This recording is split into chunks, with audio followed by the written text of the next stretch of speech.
Você já andou por um cemitério ao entardecer? Já sentiu aquela estranha mistura de paz e um arrepio profundo e inexplicável? Os cemitérios são lugares de descanso, mas também são fronteiras. São um véu fino que separa o nosso mundo do outro. As histórias que você está prestes a ouvir não são simples contos de fogueira. São sussurros coletados entre as lápides, ecos de eventos que desafiam toda a lógica e que deixaram uma marca indelével em quem os presenciou. Do México à Espanha, dos Estados Unidos às profundezas de uma cripta esquecida, o terror espera. Prepare-se para cruzar essa fronteira. O que você ouvir esta noite vai te acompanhar por muito tempo depois que as luzes se apagarem. História 1. O menino que seguia o sacerdote entre os túmulos em Hidalgo, México. O padre Miguel era novo na paróquia daquele pequeno vilarejo aninhado nas montanhas de Hidalgo. Um povoado de gente amável, mas reservada, que guardava seus segredos com o mesmo zelo com que cuidava dos túmulos de seus antepassados. O cemitério da igreja era antigo, tanto que algumas lápides de pedra já haviam sido apagadas pelo vento e pela chuva, transformadas em meras pedras anônimas. Miguel gostava de caminhar por ali ao cair da tarde, rezando o terço, encontrando uma paz singular entre o silêncio dos mortos e a beleza melancólica da paisagem. Tudo começou numa tarde de terça-feira, quando o sol se tingia de um laranja doentio. Miguel estava perto do muro oeste, onde descansavam os fundadores do vilarejo. Ele sentiu, mais do que viu, um movimento às suas costas. Um movimento rápido, quase furtivo. Ele se virou, mas não viu nada além das cruzes e dos anjos de pedra. Continuou sua oração, mas a sensação de estar sendo observado se intensificou. Pelo canto do olho, ele percebeu uma pequena sombra que se movia entre dois mausoléus. No início, pensou que era uma das crianças do vilarejo brincando de esconde-esconde. "Olá", disse ele com voz amável. "Já está tarde para brincar aqui, pequeno. Você deveria ir para casa." A sombra parou. Miguel pôde distinguir vagamente a silhueta de um menino, talvez de uns 6 ou 7 anos. Usava roupas que pareciam estranhas, como calças curtas e suspensórios, algo que já não se usava. O menino não respondeu. Estava parcialmente oculto atrás da estátua de um anjo choroso. Miguel deu um passo em direção a ele. "Não tenha medo, não vou brigar com você." O menino deu um passo para trás, mantendo-se na penumbra. Miguel franziu a testa. Algo não estava certo. A quietude do menino era antinatural. Durante as noites seguintes, o padrão se repetiu. O padre Miguel começava seu passeio e, ao chegar ao setor antigo, a presença se manifestava. Sempre à distância, sempre observando. O sacerdote tentou ignorá-lo, pensando que talvez fosse uma manifestação de sua própria solidão na nova paróquia. Mas a sensação era real demais. Era uma presença física. Começou a notar detalhes inquietantes. O menino nunca fazia barulho. Seus pés não rangiam no cascalho nem nas folhas secas. E o mais perturbador, ele só conseguia vê-lo com a visão periférica. Cada vez que Miguel virava a cabeça para encará-lo, para olhá-lo diretamente nos olhos, o menino não estava lá. Simplesmente desaparecia. Ele não corria para se esconder, ele se desvanecia no ar. Uma noite, farto daquele jogo macabro, Miguel parou abruptamente. "Em nome de Deus, eu exijo que apareça. Você é uma alma penada? O que quer de mim?" O silêncio foi sua única resposta, mas o ar se tornou pesado, frio. Sentiu o menino mais perto do que nunca, bem atrás de seu ombro direito. Podia ouvir uma respiração sutil, ou talvez fosse o vento sussurrando. Lentamente, ele se virou. E por uma fração de segundo, ele o viu. Estava a menos de 1 metro. Tinha o rosto pálido, quase azulado, e olhos imensos, escuros e vazios de toda a vida. Não havia tristeza neles, apenas uma curiosidade fria. Miguel o encarou. E no instante em que seus olhares se cruzaram, o menino se dissolveu. Foi como se alguém apagasse uma vela. Aterrado, Miguel correu para a casa paroquial. Consultou os arquivos da igreja, procurando registros de crianças falecidas em circunstâncias estranhas. Não encontrou nada fora do comum, febres, acidentes. Nada que explicasse aquilo. Falou com o sacristão mais velho, um homem chamado Dom Artêmio. Artêmio ouviu o relato com uma calma sombria. Ah, disse ele, assentindo lentamente. O senhor viu o vigia. Não é um menino, padre. Não como acreditamos. Ele lhe contou uma lenda local, uma história que a igreja preferia não reconhecer. Diziam que o primeiro sacerdote que fundou a igreja havia cometido um pecado terrível, um sacrifício profano para assegurar a prosperidade do vilarejo, e que havia usado uma criança. A alma dessa criança, ou o que restava dela, estava presa ao cemitério. Ele não busca descanso, padre, advertiu Artêmio. Busca um substituto. Ele segue os sacerdotes porque odeia a cruz que o senhor carrega. Ele observa, o mede. Mas há uma regra, ele não pode lhe fazer mal se o senhor o olhar de frente. É por isso que ele desaparece. É o ato de ser visto, de ser reconhecido por um homem de fé, o que o bane temporariamente. Miguel tentou realizar uma missa pela alma do menino, mas naquela noite, o cemitério ganhou vida. O vento uivava e as portas dos mausoléus batiam. Quando Miguel tentou se aproximar do local onde costumava ver o menino, uma força invisível o empurrou para trás. E então ele ouviu. Não era o choro de uma criança, mas uma risada. Uma risada aguda, zombeteira, que parecia vir de todos os túmulos ao mesmo tempo. O padre Miguel pediu sua transferência uma semana depois. Nunca mais andou em um cemitério ao entardecer. A paróquia de Hidalgo continua lá, e os novos sacerdotes, de vez em quando, relatam a sensação de serem seguidos. Relatam uma pequena sombra que se move entre os túmulos, uma sombra que só se deixa ver pelo canto do olho, esperando o momento em que o sacerdote, enfim, deixe de olhar. Está gostando desta história? O terror mal começou. Se você quer apoiar o canal e garantir que não vai perder as próximas narrações, por favor, inscreva-se agora mesmo e deixe um like. Seu apoio é fundamental. História 2. O rosário encontrado inteiro dentro de um caixão em Michigan, Estados Unidos. A família Donovan não era conhecida por seu calor humano.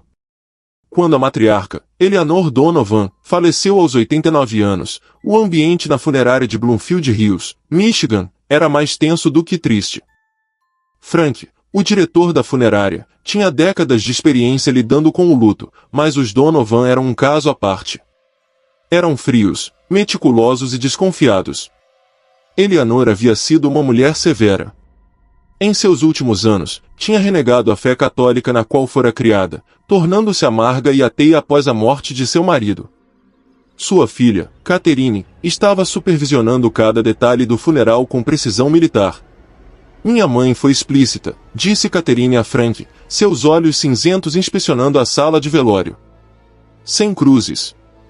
Sem orações. E absolutamente nenhum objeto religioso no caixão. Ela não queria parafernália supersticiosa com ela. Está claro. Frank assentiu. Absolutamente, senhora Donovan. Seus desejos serão respeitados ao pé da letra. A preparação do corpo de Eleanor foi rotineira.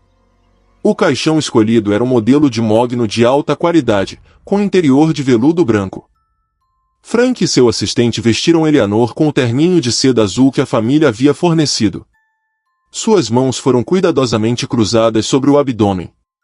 Não usava joias, exceto sua aliança de casamento, conforme especificado. Antes de fechar o caixão para o velório privado, Frank realizou uma última inspeção. Tudo estava em ordem. O interior estava impecável, exceto pelo corpo e pelo traje. Não havia rosários, nem santinhos, nem medalhas. Frank supervisionou pessoalmente o fechamento do caixão. Em seguida, o caixão permaneceu na sala de velório, que foi trancada durante a noite, como era o protocolo padrão. Na manhã seguinte, ocorreu o breve serviço fúnebre. Foi um evento austero. Ao final, o caixão foi fechado com seu selo hermético. Frank e sua equipe o transferiram para o carro fúnebre para a curta viagem ao mausoléu da família no cemitério local. É aqui que a história toma um rumo inexplicável. A cripta dos Donovan era antiga. Devido a uma estranha regulamentação do cemitério sobre criptas históricas, era necessário que um membro da família e um representante do cemitério estivessem presentes para testemunhar não apenas a colocação, mas também uma última verificação do selo do caixão antes que ele fosse deslizado no nicho de mármore. O administrador do cemitério, Sr. Harris, Catherine Donovan e Frank se reuniram em frente à cripta aberta. Frank verificou o selo. Estava intacto. No entanto, Catherine, em um ataque de desconfiança paranoica, insistiu: "Eu quero vê-lo uma última vez. Quero ter certeza de que ninguém colocou nada." Frank suspirou, mas o cliente mandava. Era um pedido incomum, mas não ilegal. Com dificuldade, Frank e seu assistente romperam o selo hermético e abriram a pesada tampa de mogno. Catherine se aproximou. Olhou para dentro. E então, soltou um grito sufocado que gelou o sangue dos presentes. Frank se aproximou imediatamente. Seu coração parou. Ali, entrelaçado firmemente entre os dedos frios e pálidos de Eleanor Donovan, havia um rosário. Não era um rosário qualquer, era um antigo, feito de contas de madeira escura e um crucifixo de prata manchada. O silêncio foi absoluto. Frank sentiu o chão desaparecer sob seus pés. Era impossível. "Você", gritou Catherine, virando-se para Frank, seu rosto pálido de raiva. Eu lhe disse explicitamente que não. Eu não o coloquei", gaguejou Frank, sua reputação de 30 anos desmoronando em um segundo. "Catherine, eu mesmo a preparei." "Não estava lá." "A senhora me viu." "Está insinuando que estou louca", sibilou ela. O Sr. Harris, do cemitério, interveio. "Frank, é possível que seu assistente..." "Impossível", disse Frank. "Eu estava com ele. E o caixão foi selado ontem à noite. Ninguém teve acesso. A sala estava trancada." Verificaram as câmeras de segurança da funerária. O vídeo era claro. Mostrava Frank e seu assistente fechando o caixão na noite anterior. Mostrava o corredor do lado de fora da sala de velório.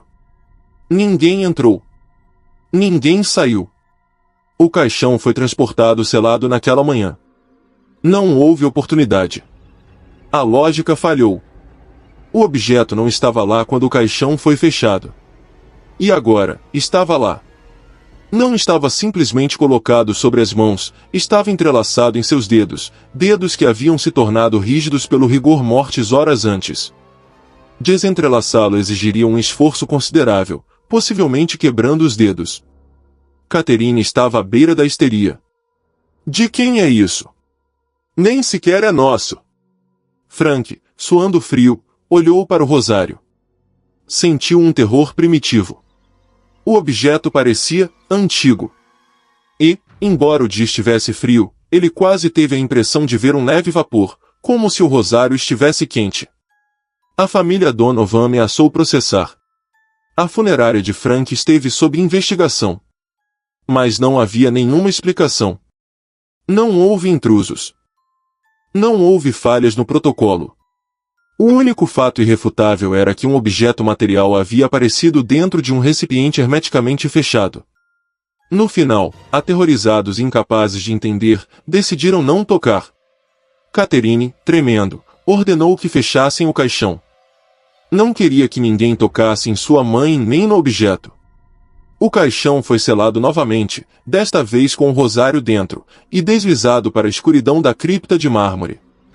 Frank nunca se recuperou do incidente. Aposentou-se 6 meses depois. A pergunta que o atormentava não era como o rosário chegou ali. A pergunta que o fazia acordar suando frio à noite era: o que, ou quem, dentro daquele caixão selado, teve a força e a vontade para entrelaçar aquele rosário nos dedos de Eleanor? Ou será que a própria Eleanor, em seu desafio final a Deus, havia sido forçada a aceitar, na escuridão, aquilo que havia rejeitado em vida? Um objeto impossível em um local selado. O terror frequentemente desafia a lógica. Se esta história o inquietou, demonstre. Deixe seu like no vídeo e, se ainda não o fez, inscreva-se para mais relatos do inexplicável. História 3. A mulher que chorava em frente a uma lápide sem nome em Madrid, Espanha. O cemitério de La Almudena, em Madrid, não é apenas um cemitério, é uma cidade dos mortos. Seus hectares estão repletos de mausoléus opulentos, nichos humildes, e nas seções mais antigas, túmulos que perderam sua identidade com o passar dos séculos. É aqui onde trabalhava Damián, o coveiro-chefe, um homem que havia passado mais de 40 anos entre os mortos e acreditava já ter visto de tudo. Mas nada o preparou para a chorona do setor 14. O setor 14 era uma das áreas mais antigas e mal cuidadas. As lápides estavam quebradas, o mato crescia sem controle. E no meio desse abandono, havia uma lápide em particular. Não era um túmulo grande, apenas uma simples laje de pedra cinzenta, tão desgastada pelo tempo que qualquer inscrição que tivesse tido havia se apagado por completo. Era um túmulo sem nome. Foi ali que Damián a viu pela primeira vez, em uma tarde fria de novembro. Era uma mulher. Estava de costas para ele, de pé, imóvel em frente à lápide sem nome. Usava um vestido escuro, de um estilo que Damián associava a fotografias de seus avós, talvez dos anos 30 ou 40. Seu cabelo escuro estava preso em um coque severo. Damián supôs que era uma visitante tardia. Senhora, disse ele com amabilidade. O cemitério vai fechar em 10 minutos. A senhora deveria começar a caminhar em direção à saída. A mulher não se moveu. Não acusou o recebimento de sua presença. A única coisa que Damián podia ouvir era um choro. Um choro suave, constante, devastador. Ela estava chorando em frente àquela pedra anônima. Damián se sentiu desconfortável. O luto era privado, ele sabia. Senhora, me desculpe, mas devo insistir. Os portões fecham. Ele se aproximou um pouco mais. À medida que se aproximava, o frio da tarde pareceu se intensificar drasticamente ao redor dela. Era um frio que penetrava os ossos. Senhora, está me ouvindo? Foi então que ela virou a cabeça. Ou melhor, a inclinou. Damián nunca viu seu rosto. Permaneceu oculto na sombra de seu próprio cabelo e na luz moribunda do crepúsculo. Mas o choro parou abruptamente. O silêncio que se seguiu foi pior que o som. A mulher simplesmente ficou ali, com a cabeça inclinada, olhando para ele da escuridão. Damián, um homem calejado, sentiu um medo súbito e agudo. Retrocedeu um passo. Bem, leve o tempo que precisar, mas, por favor, saia logo. Ele se virou e se afastou rapidamente, sentindo o olhar da mulher cravado em suas costas até que dobrou a esquina do panteão dos Marqueses de Linares. Na tarde seguinte, Damián voltou ao setor 14, meio que esperando encontrá-la. E lá estava ela. Mesma posição. Mesmo vestido. Mesmo choro silencioso. Durante as semanas seguintes, sua presença se tornou constante. Os outros trabalhadores do cemitério começaram a notá-la. Colocaram apelidos nela. Alguns brincavam, mas ninguém se atrevia a se aproximar. Sua dor era tão palpável, tão densa, que parecia criar uma barreira ao seu redor. A intriga de Damián se tornou obsessão.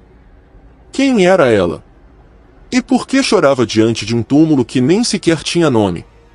Ele passou horas nos arquivos empoeirados do cemitério, tentando identificar o lote. Os registros daquela seção eram um caos. Muitos haviam se perdido na Guerra Civil. Finalmente, encontrou uma referência vaga. O lote pertencia a uma vala comum do início do século XX, usada durante uma epidemia de gripe. Não havia nomes. Apenas um número, 1408. Centenas de pessoas anônimas. Damián começou a notar que a mulher não aparecia apenas ao entardecer. Às vezes havia ao meio-dia, sob o sol escaldante do verão madrilenho, imóvel, chorando. Às vezes, nas manhãs de neblina, sua silhueta era a única coisa visível em meio à névoa. Sua presença era constante, mas ninguém sabia quem era. Ninguém a via entrar ou sair do cemitério. Ela simplesmente estava lá. Um dia, Damián reuniu toda a sua coragem. Estava farto do mistério. Aproximou-se dela, desta vez com determinação. Senhora!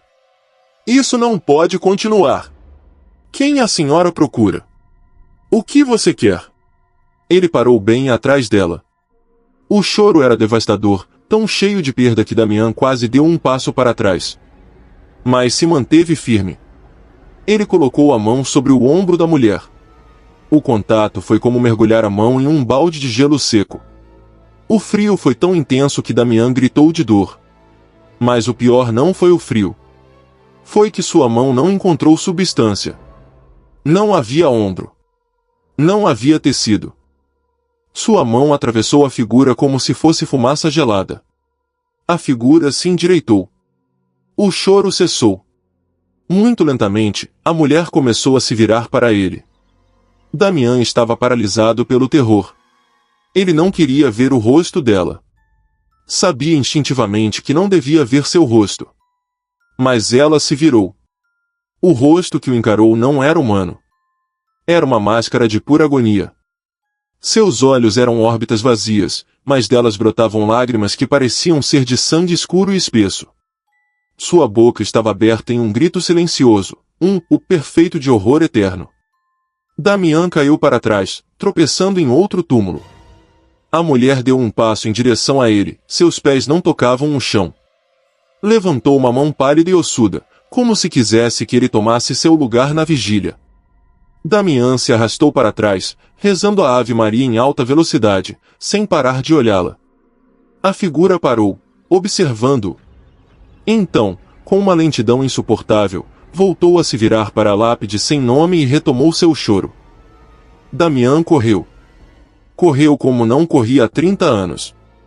Deixou suas ferramentas, seu casaco, tudo. Saiu pelo portão principal e nunca mais voltou. Ele pediu demissão no dia seguinte. Os novos coveiros do cemitério de La Almudena continuam relatando o mesmo. No setor 14, há uma mulher que chora. Sua presença é constante. Ninguém sabe quem ela é. E ninguém se atreve a perguntar. A mágoa pode prender uma alma à terra mais forte que qualquer corrente. Se esta história lhe causou um arrepio, inscreva-se no canal. E se você se atreve a continuar ouvindo, deixe um like para mostrar sua coragem. História 4. O lamento que vinha de um ossuário em Querétaro, México. Nos arredores da cidade de Querétaro, existe uma antiga capela abandonada, pertencente a uma fazenda que foi consumida por um incêndio há mais de um século. A capela, milagrosamente, ficou de pé, embora suas portas estivessem fechadas com tijolos e o teto parcialmente desmoronado. Debaixo desta capela, havia um ossuário. Um lugar esquecido onde os ossos de gerações de trabalhadores da fazenda e suas famílias haviam sido armazenados quando os túmulos individuais ficaram sem espaço. Ninguém visitava o local, exceto adolescentes em busca de emoções fortes ou, como neste caso, uma equipe de historiadores da universidade local. A equipe, liderada pela doutora Helena Vasquez, havia obtido uma permissão especial para abrir e catalogar os restos do ossuário, na esperança de aprender mais sobre a vida e a morte na época colonial. O ossuário era um porão de pedra, acessível apenas por um alçapão estreito no chão da sacristia. O ar era denso, viciado, com o cheiro doce e seco de poeira de séculos e decomposição óssea. As paredes eram revestidas de nichos, e no centro, havia um poço profundo cheio de incontáveis fêmures, crânios e costelas. O primeiro dia foi de exploração.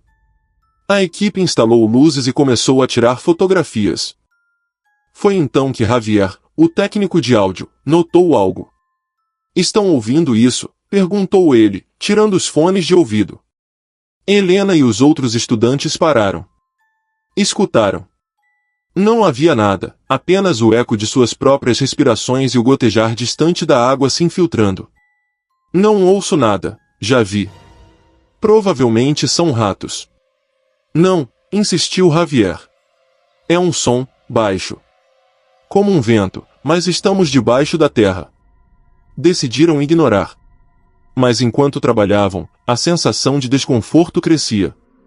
As pilhas de ossos pareciam observá-los. Os crânios, empilhados em padrões macabros, tinham órbitas vazias que seguiam cada um de seus movimentos. Naquela tarde, Javier revisou as gravações de ambiente que havia feito. Aumentou o volume ao máximo. E lá estava. Oculto sob o limiar da audição humana, havia um som. Um murmúrio baixo e constante. Soava como um gemido prolongado, mas com múltiplas camadas. Não era o vento. Era vocal. No dia seguinte, retornaram ao ossuário, desta vez com microfones mais sensíveis. Colocaram um perto do poço central de ossos. Quase imediatamente, a equipe captou a anomalia. Doutora, a senhora precisa ouvir isso, disse Javier, passando-lhe os fones. Helena os colocou. No início, só ouviu estática. Mas então, o som surgiu. Era um lamento profundo, gutural. Não era uma só voz, mas dezenas, talvez centenas de vozes, todas gemendo em uníssono, criando uma nota dissonante que vibrava no fundo de seu peito. Era um som de miséria absoluta, de sofrimento coletivo. Helena arrancou os fones, pálida. Meu Deus! O que é isso? Vem do poço, disse Javier, apontando para a pilha de ossos. Fascinados e aterrorizados, decidiram tentar isolar as vozes. Passaram horas com seu equipamento, filtrando as frequências. O que descobriram foi pior do que um simples lamento. As vozes não apenas gemiam, elas falavam. Sussurravam palavras em um espanhol antigo, misturado com frases em otomí que mal podiam entender. Eram fragmentos de orações: frio, nos queimaram, o patrão. Mas uma voz se destacava sobre as demais. Uma voz feminina que repetia a mesma frase várias vezes, com uma clareza assustadora: por que nos deixaram aqui? A equipe estava chocada. Estavam gravando o que parecia ser a consciência residual dos mortos. Mas o fenômeno começou a escalar.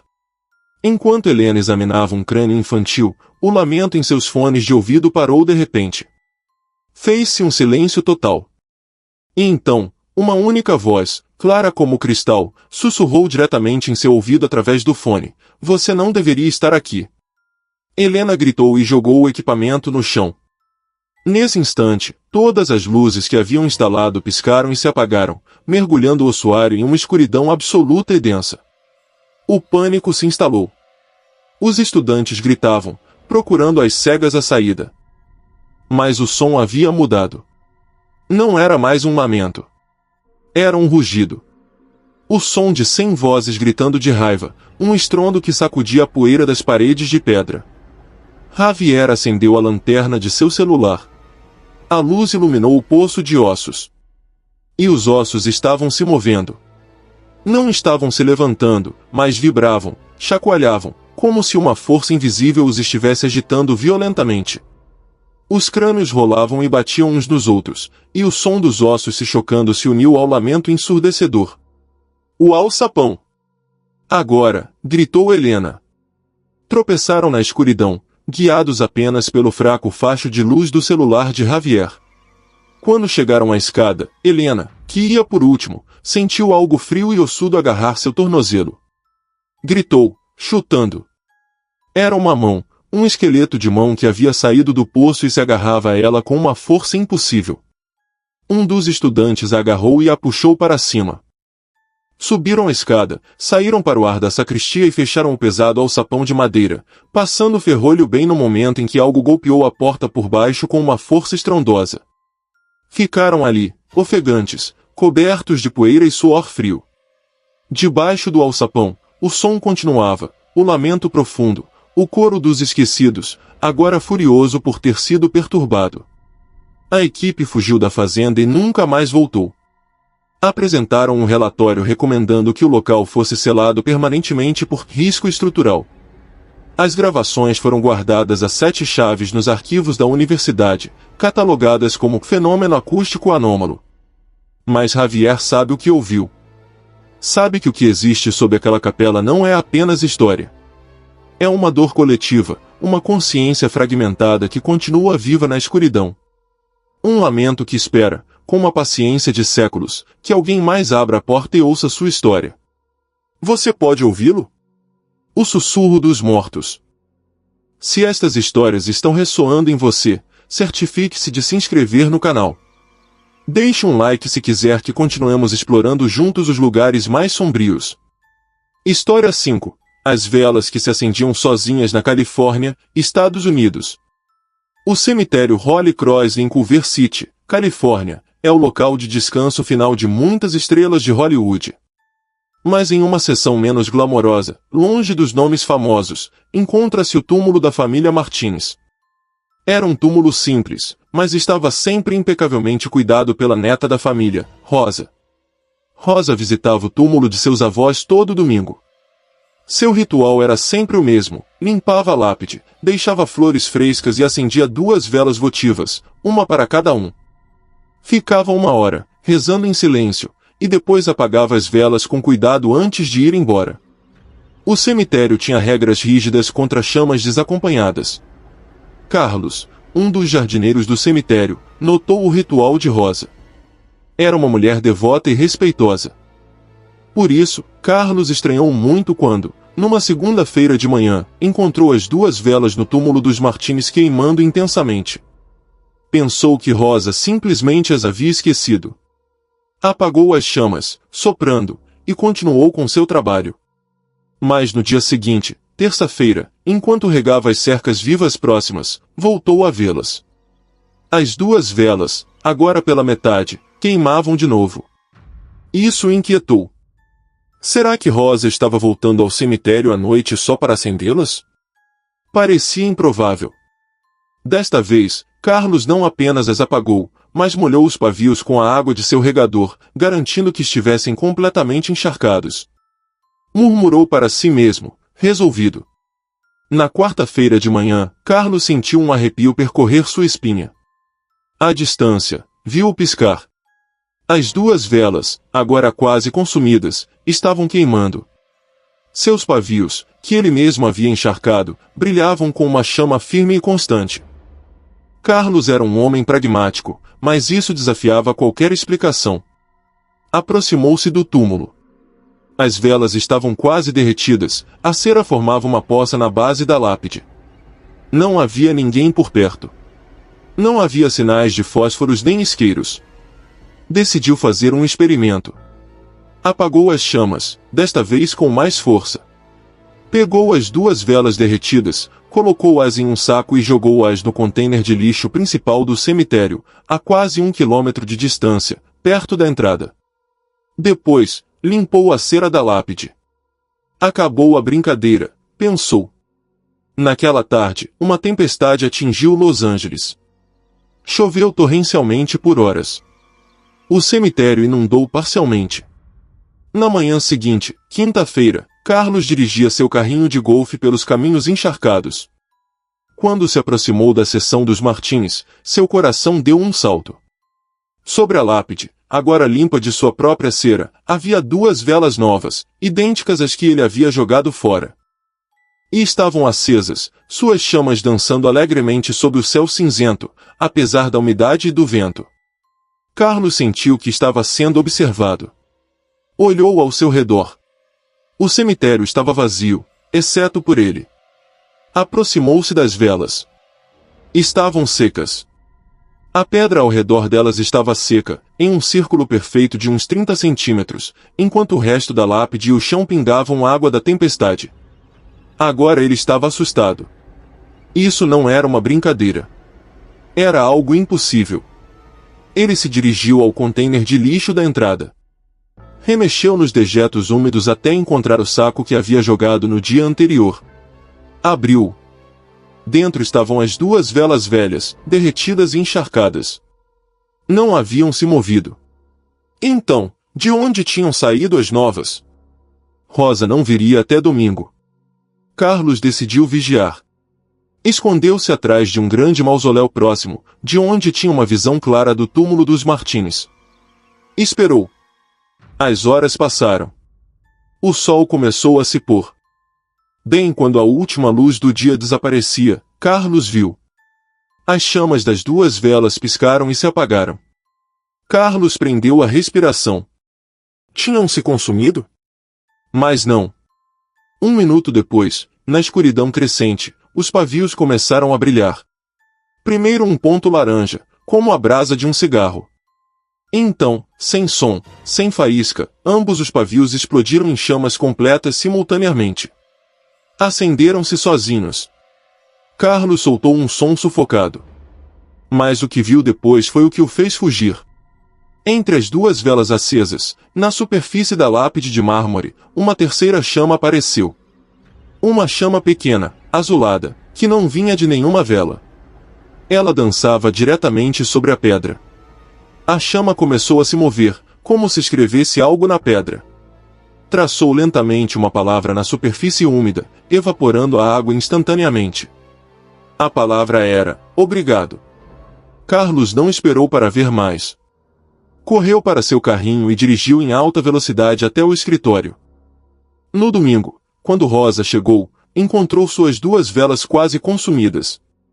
Sorriu, pensando que, de alguma forma, haviam durado a semana inteira. Mas então notou algo na lápide. A pedra estava limpa, mas onde a chama azul havia escrito, a palavra obrigado havia sido sutilmente gravada no mármore, como uma leve queimadura polida.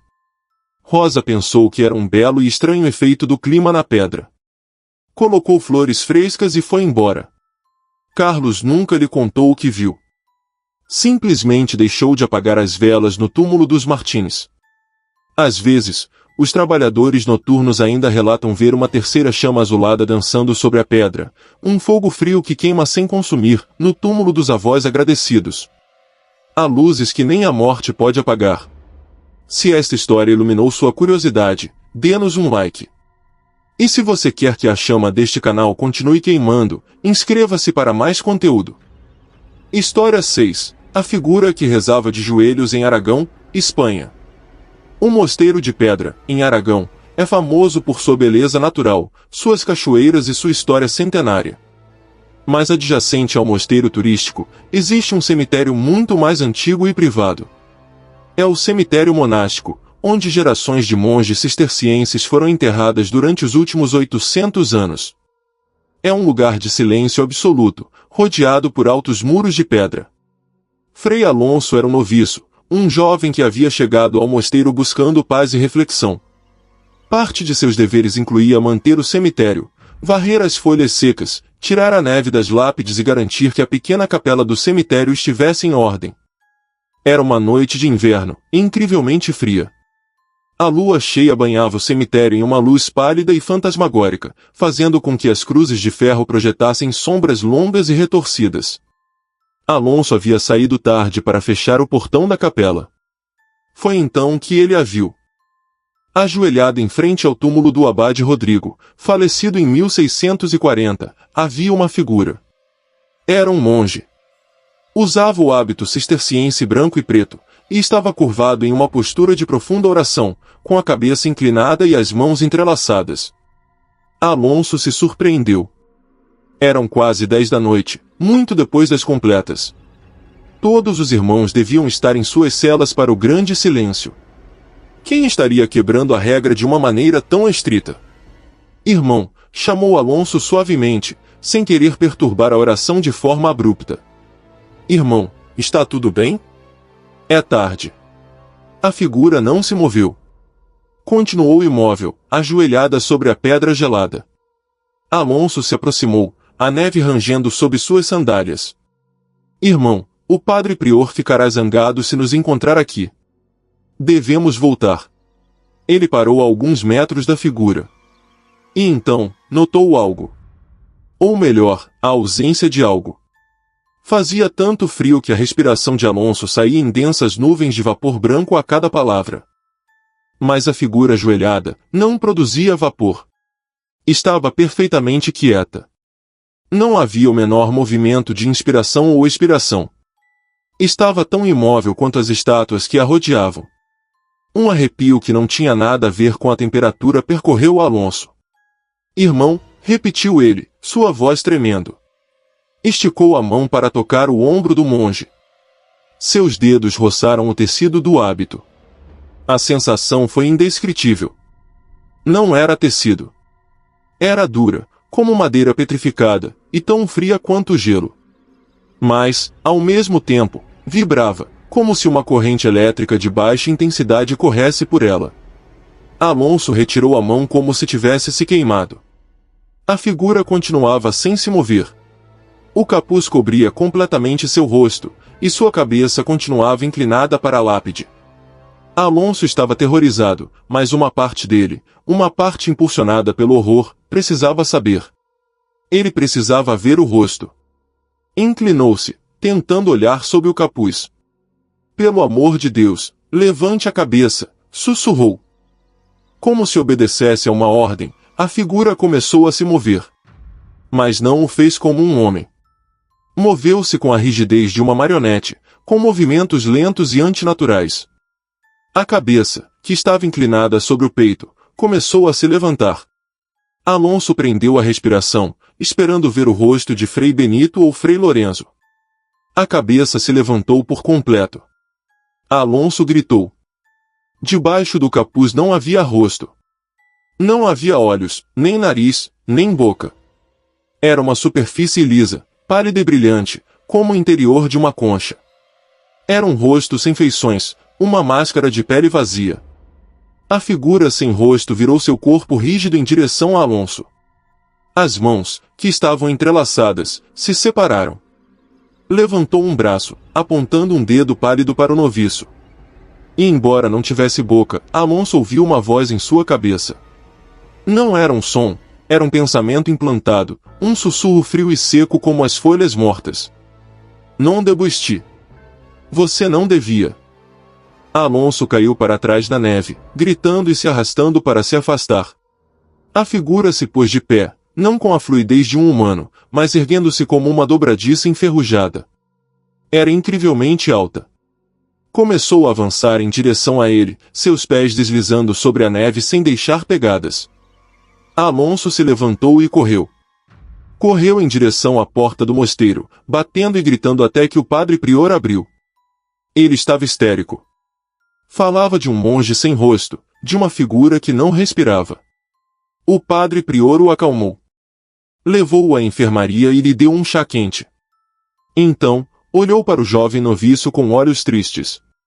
O que você viu, Alonso, é o penitente de pedra, disse o velho monge. É uma lenda, ou assim acreditávamos. A história conta que o abade Rodrigo, em cujo túmulo ele rezava, foi um homem cruel. E que um dos monges que ele torturou jurou em seu leito de morte que rezaria pela alma negra do abade, até o fim dos tempos.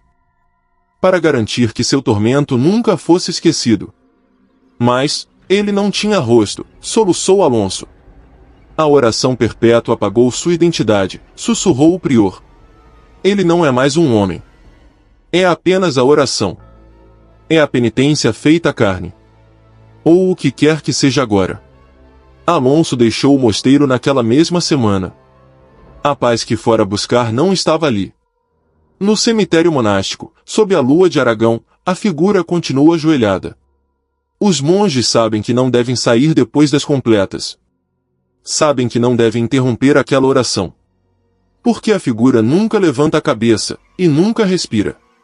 E reza por uma alma que, talvez, nunca será perdoada. Há orações que é melhor não interromper. Se esta história gelou seu sangue, inscreva-se no canal. E deixe um like se quiser que continuemos descobrindo segredos que os muros dos mosteiros guardam. História 7. O caixão que mudou de posição em Michoacán, México. Em um vilarejo montanhoso de Michoacán, as tradições funerárias são tão antigas quanto as próprias montanhas. A família de La Garza era uma das mais antigas e ricas da região, e seu mausoléu familiar no cemitério municipal era uma estrutura imponente de mármore negro, mais parecida com uma pequena igreja do que com um túmulo. A história começa com a morte de Dom Rafael de La Garza, o patriarca, em 1985. Seu funeral foi um evento massivo. Ele foi enterrado em um caixão de bronze ornamentado, uma peça que pesava quase 300 quilos. O padre Anselmo, o sacerdote local, oficiou a missa e abençoou a cripta antes que o caixão fosse deslizado em seu nicho e selado com uma pesada lápide de mármore. 20 anos depois, em 2005, faleceu a viúva de Dom Rafael, Dona Elvira. Segundo seu testamento, ela devia ser enterrada junto a seu esposo, no mesmo nicho da cripta. A tarefa de abrir a cripta coube ao filho, Joaquim de La Garza, E aos trabalhadores do cemitério, supervisionados pelo mesmo padre Anselmo, agora muito mais velho. A cripta dos de La Garza não era subterrânea, mas uma construção acima do solo. Para acessar o nicho de Dom Rafael, tiveram que remover a lápide de mármore que o selava. Era um trabalho pesado que exigiu alavancas e a força de 4 homens. Quando finalmente removeram a lápide, um cheiro de poeira e flores secas escapou da escuridão. Joaquim espiou com uma lanterna. E o que viu o fez empalidecer. Não, não é possível, murmurou. O padre Anselmo se aproximou. O que acontece, filho? Padre, olhe. O nicho era um espaço retangular de cimento, apenas um pouco maior que o caixão. E o caixão de bronze de Dom Rafael estava lá. Mas estava ao contrário. Não estava virado, mas invertido longitudinalmente. A parte onde a cabeça deveria descansar estava agora no fundo do nicho, onde deveriam estar os pés. E o crucifixo ornamental que adornava a tampa estava apontando para baixo. Houve um silêncio sepulcral.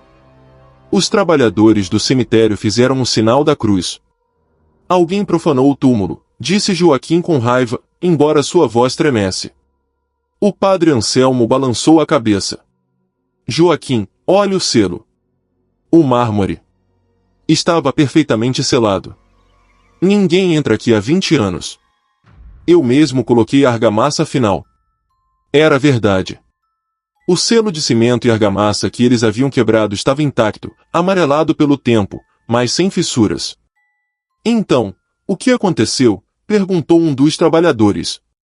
Talvez o tenhamos colocado errado há 20 anos, sugeriu Joaquim, tentando encontrar uma explicação lógica. Impossível, disse o padre Anselmo com firmeza. Lembro-me do funeral de seu pai como se fosse ontem. O crucifixo estava voltado para a entrada. Sempre se coloca o falecido olhando para o leste, para a ressurreição. Eu mesmo verifiquei antes de selar. A atmosfera tornou-se elétrica. Mover um caixão de bronze de 300 quilos dentro de um espaço tão reduzido, sem quebrar o selo externo, não era apenas difícil, era fisicamente impossível. Exigiria um espaço que não existia, uma força sobrenatural. Temos que tirá-lo, disse Joaquim. Temos que consertá-lo antes de colocar minha mãe. Com enorme esforço, os homens usaram correias para puxar o pesado caixão do nicho e colocá-lo no chão de mármore do mausoléu. O caixão estava coberto de poeira, mas intacto. Deve ter sido um erro em 1985, insistiu Joaquim, mais para convencer a si mesmo do que aos outros. Joaquim, disse o padre Anselmo, seu rosto grave. Há algo mais. Na cripta. Ele apontou para o interior do nicho vazio. Na parede do fundo, a parede onde a cabeça de Dom Rafael deveria estar descansando, havia marcas. Joaquim iluminou o interior com a lanterna. O cimento estava arranhado. Havia marcas profundas, como se alguém, ou algo, estivesse arranhando a pedra por dentro. Mas não eram marcas de unhas. Eram arranhões feitos com metal. Como se o pesado crucifixo de bronze da tampa do caixão tivesse sido usado para bater e arranhar a parede. Deus nos proteja, sussurrou o padre Anselmo. Um terror frio tomou conta de Joaquim. A ideia era monstruosa. Que seu pai, dentro de seu caixão selado, na escuridão da cripta, tivesse tido a força para girar seu próprio caixão de 300 quilos, e depois tivesse passado 20 anos tentando sair. Abram o caixão, ordenou Joaquim, sua voz sufocada. Filho, não acho que seja prudente, começou o padre. Abram! O caixão de Dom Rafael tinha um mecanismo de fechamento, não estava soldado.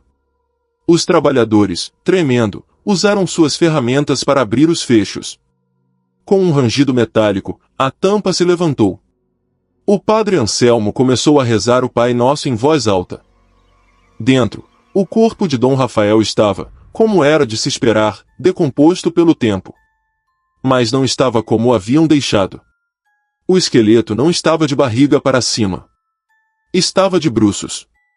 O forro de seda branca do interior da tampa estava em farrapos, rasgado. E os ossos dos dedos de Dom Rafael estavam quebrados, alguns incrustados na madeira sob a seda. Mas o pior, o que fez Joaquim cair de joelhos, foi o crucifixo de bronze que deveria estar do lado de fora do caixão, aparafusado à tampa. O crucifixo não estava na tampa.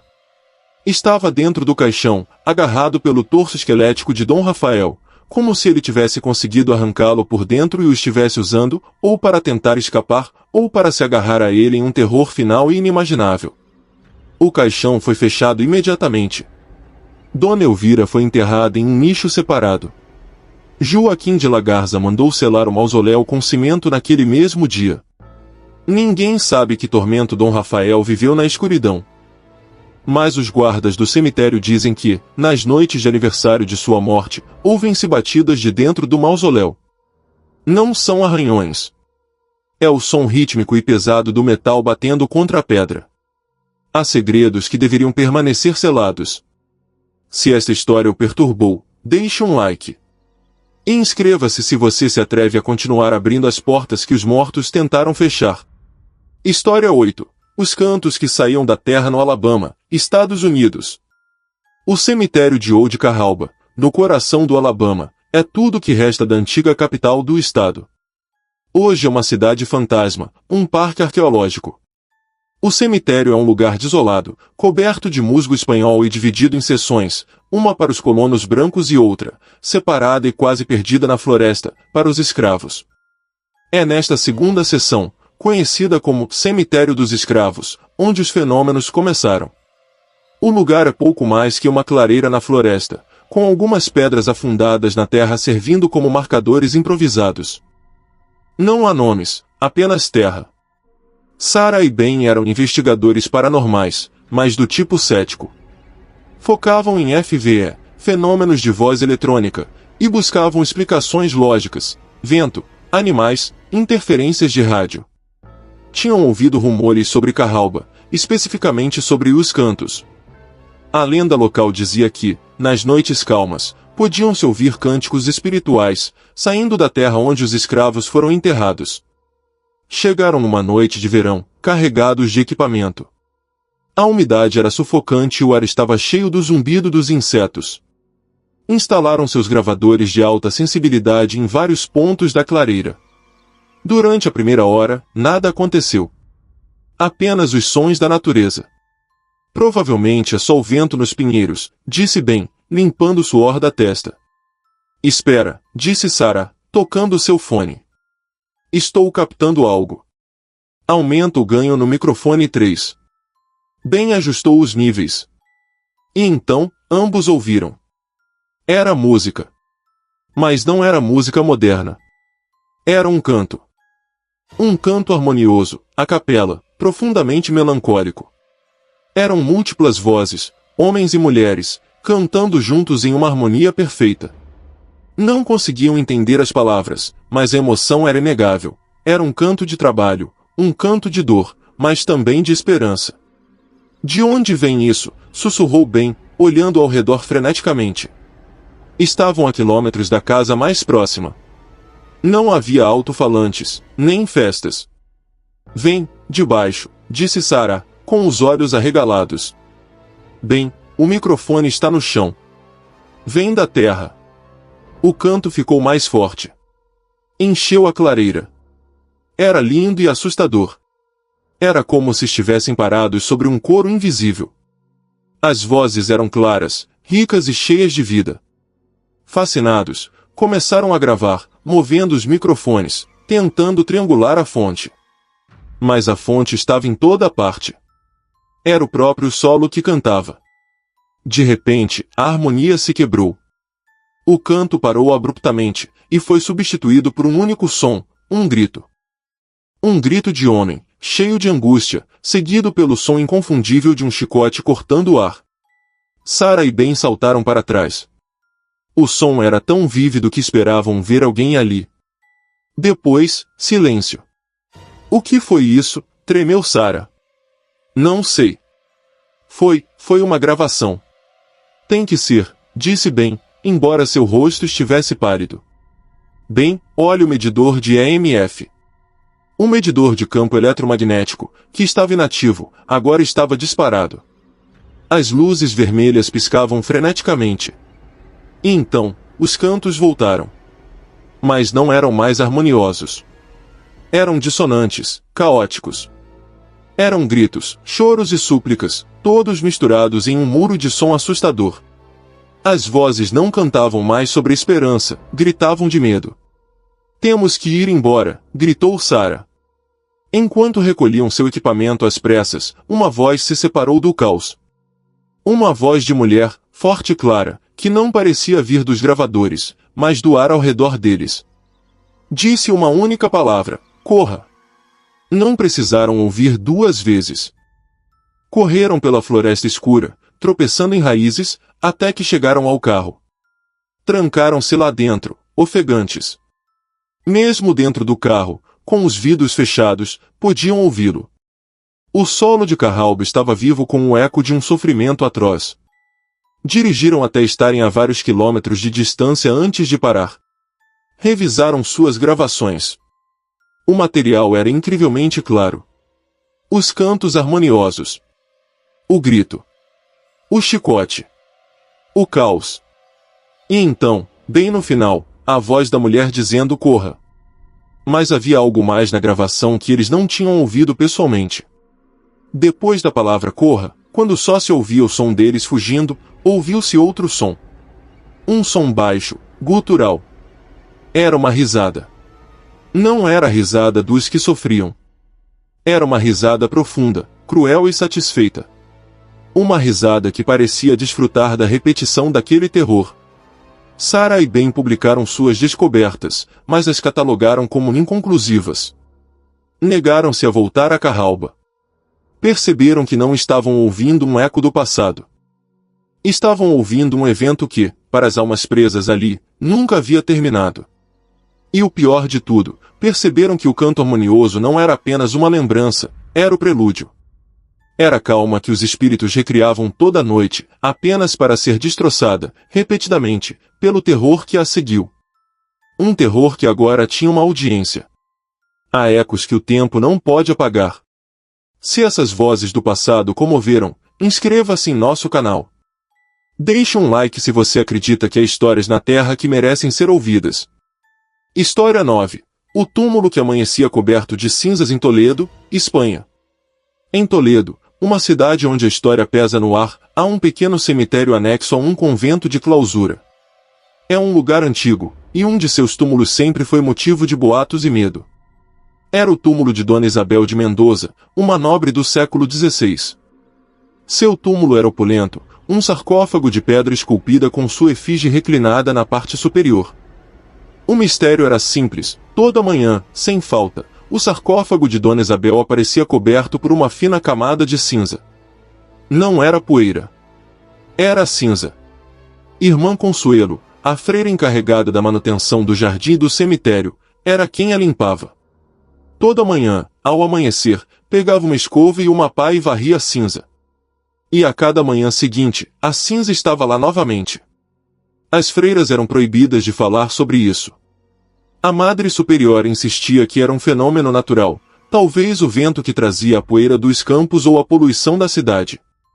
Mas o cemitério era cercado por muros altos. E nenhum outro túmulo, nem mesmo o que estava a 1 metro de distância, tinha um único grão de cinza. A lenda que as noviças sussurravam era muito mais sombria. Diziam que Dona Isabel de Mendoza não tinha sido a mulher piedosa que sua efígie sugeria. Havia rumores de que ela praticara bruxaria, que havia feito um pacto sombrio para manter sua beleza e riqueza. A Inquisição a havia investigado, mas seu poder e seu dinheiro a protegeram da fogueira. Morreu em sua cama, idosa e temida.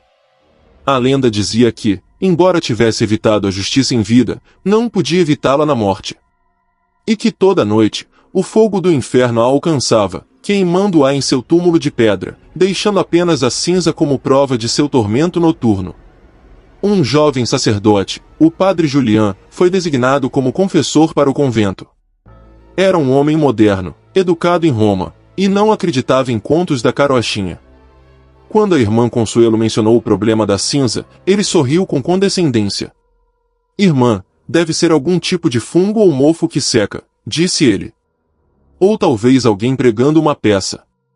Alguém não poderia entrar aqui, padre. Os muros são altos e os portões estão fechados. E isso acontece há séculos, respondeu ela. Julian decidiu resolver o mistério e acalmar os medos das freiras. Obteve permissão da Madre Superiora para passar a noite em vigília, vigiando o túmulo. Instalou-se em uma pequena alcova de pedra que servia como depósito de ferramentas, cuja janela dava diretamente para o sarcófago. Levava uma garrafa térmica de café e uma câmera digital. As primeiras horas foram de um silêncio absoluto. A lua iluminava a efígie de pedra de Dona Isabel. Julian se sentia um pouco ridículo. Por volta das 3 horas da madrugada, o frio se intensificou. Julian serviu-se de café e olhou pela janela. O túmulo estava limpo, tal como a irmã Consuelo o havia deixado. Então, começou a sentir o cheiro. Um cheiro sutil. De madeira queimada. De enxofre. Julian se debruçou mais na janela. O cheiro ficava mais forte. Olhou para o túmulo. E viu algo que fez o café virar gelo em seu estômago. A pedra do sarcófago estava mudando de cor. Lentamente, a efígie de Dona Isabel começou a brilhar. Não com uma luz, mas com um brilho vermelho opaco, como das brasas de um fogo que se apaga. Julian levantou sua câmera, mas suas mãos tremiam tanto que mal conseguia focar. A pedra começou a fumegar. Uma fumaça fina e oleosa saía das frestas do sarcófago. E com a fumaça, veio um som. Um som baixo, um crepitar, como de gordura caindo no fogo. O sacerdote, paralisado pelo horror, observou enquanto a efígie de pedra ficava vermelha como brasa. O calor era tão intenso que Julian podia senti-lo através do vidro da janela. E então, através do som crepitante, ele ouviu outra coisa. Um grito.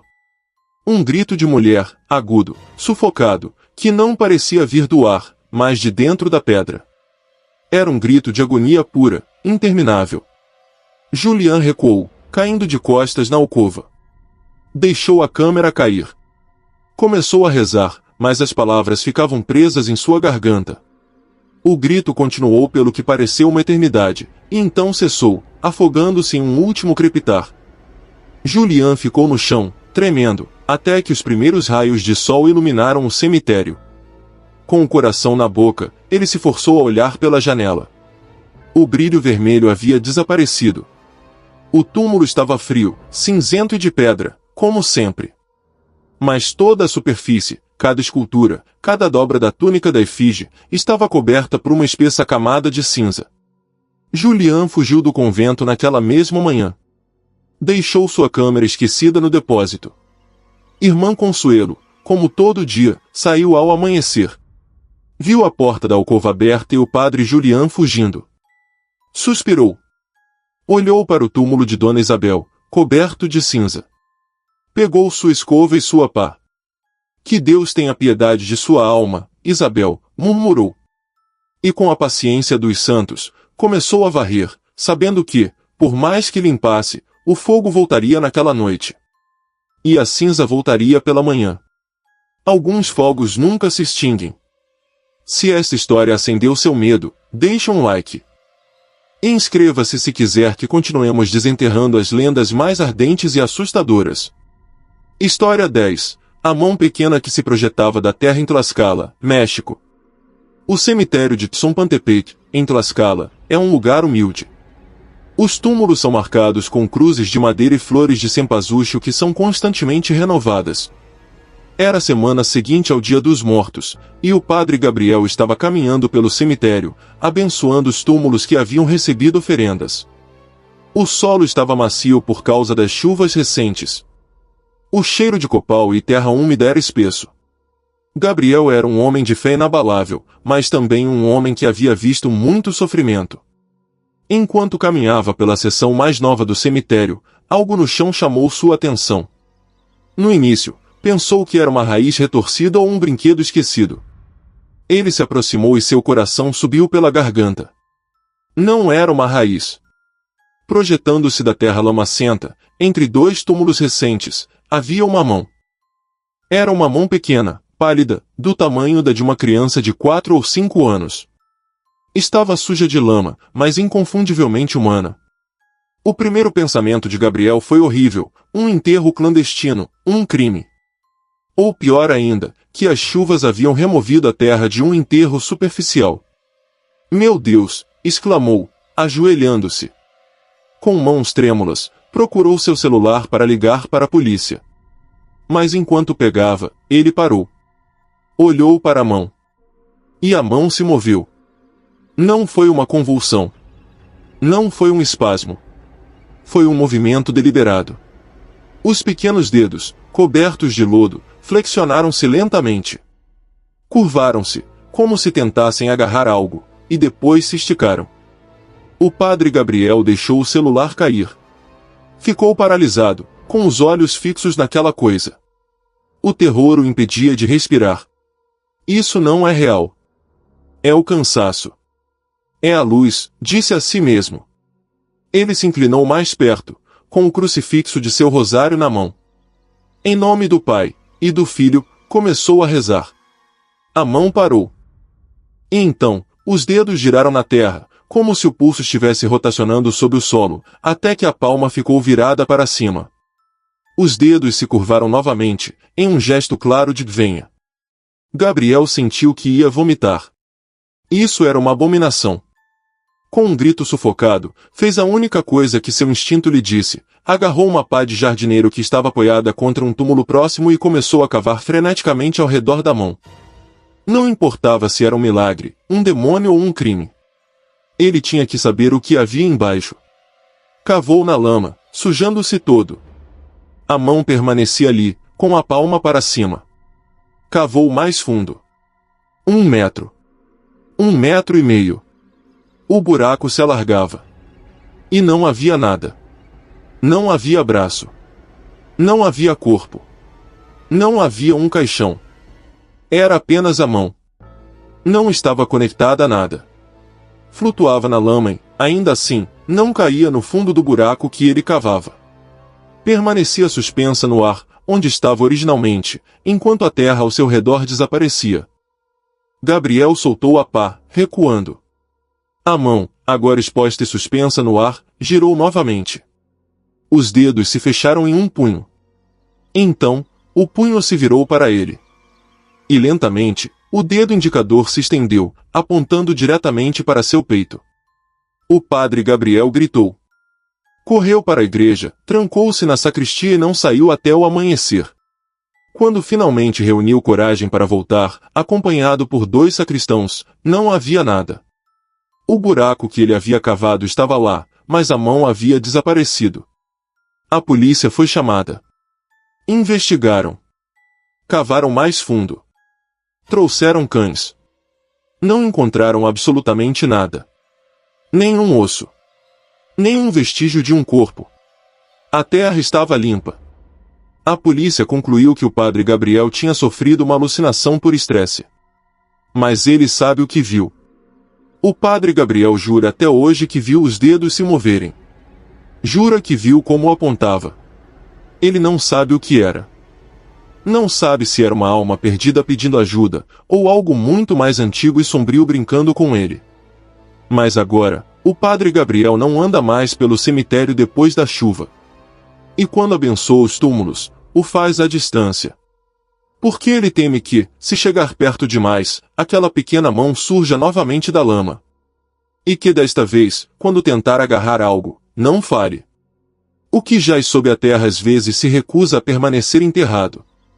Você acabou de ouvir 10 histórias reais de terror em cemitérios. Se seu coração continua batendo forte, inscreva-se neste canal para mais terror noturno. E, por favor, deixe um like para demonstrar que você sobreviveu a estas histórias. Nos vemos no próximo túmulo.